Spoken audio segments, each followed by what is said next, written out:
How to create new partition while installing Windows 11.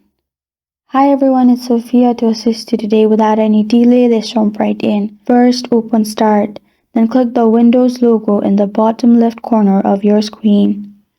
After that, simply type Computer Management into Start. This will search your computer for the Computer Management program. After that, you'll find this kind of screen pop up. Click the Disk Management tab. After clicking on Disk Management tab, select your hard drive. Then click Action. After clicking on Action, select All Tasks. After selecting All Tasks, you'll find Click Shrink Volume.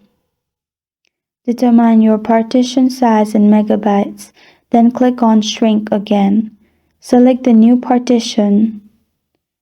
Then click Action again. Select All Tasks, then click New Simple Volume. Select New Simple Volume, then click Next. Again, click on Next. After clicking on Next again, select the drive letter, then click Next. You can change the partition drive letter example E by clicking the drop-down box and then clicking on Menu. Click the Format this volume with the following setting box. If the file system box does not say NTFS, click it and then click on NTFS.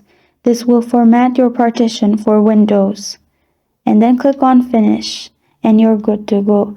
That's how you create new partition while installing Windows 11. Thank you for joining me today. If this video helps you out, please leave a like and subscribe for more. Got a question or want to suggest a topic? Comment below. I am Sophia signing off. Until next time.